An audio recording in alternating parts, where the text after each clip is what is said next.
Half of the population of this planet will experience menopause in their lives, yet we don't talk about it enough. And most people think menopause is something that only affects the womb. Actually, it can affect every part of the body, and you'll be surprised at how much it affects the brain. Only in more recent years have people started to be more open in talking about the menopause. Before this, there was shame around it, but there really shouldn't be. Menopause is inevitable for every woman, and we need to educate ourselves more about it.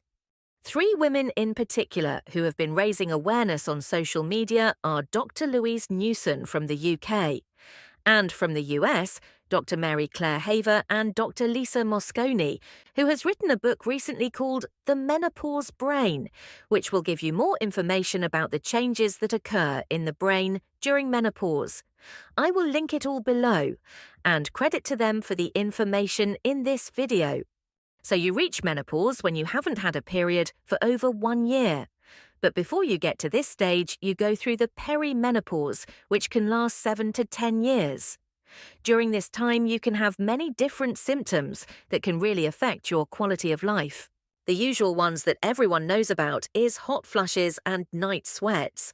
But it can also cause reduced energy, fatigue, reduced self-esteem, headaches, memory problems, low mood, anxiety, weight gain, brain fog, dry eyes and mouth, palpitations, muscle and joint pains, digestive problems, recurrent urinary tract infections, incontinence and vaginal dryness.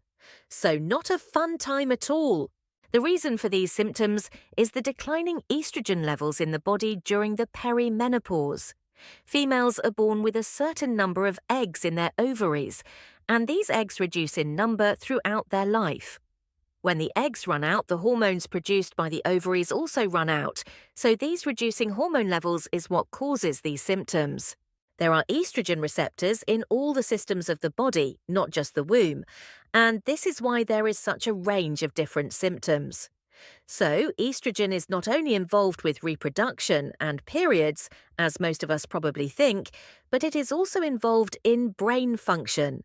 Estradiol in particular, which is a type of estrogen, is important for energy production in the brain, so if your estrogen level is high, your brain energy is high. When estrogen levels go down, your neurons start slowing down and age faster.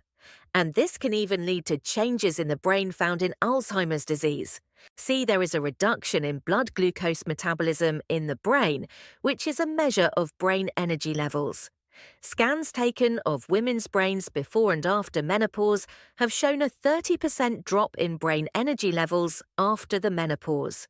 And this is something that doesn't happen to men of the same age. Some parts of the brain are affected more than others by the lower estrogen levels, such as the hypothalamus, which is in charge of regulating body temperature. Therefore, low estrogen here can lead to the hot flushes and night sweats. Also, the brainstem, which is responsible for sleep, therefore women can have trouble sleeping because the low estrogen is not activating the brainstem correctly. Then there's the amygdala and hippocampus, which are in charge of emotions and memory. So low estrogen here can lead to mood swings and memory problems. So if these symptoms are happening to you right now, know that they are all real, and there is a reason for them. And as Dr. Mosconi says, you are not going crazy. Your brain is going through a transition. But it's not all bad news. There are some positives. Postmenopausal women report greater happiness or contentment with life than premenopausal women. Postmenopause women have greater empathy, and they don't respond to negative things as reactively as before, and also don't care as much about things that would have been upsetting to them before.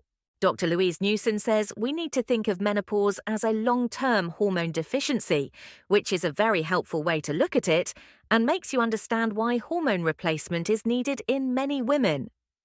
In future videos, I'll cover hormone replacement therapy, other ways the menopause affects the body, and what we can do about it. So subscribe to the channel so you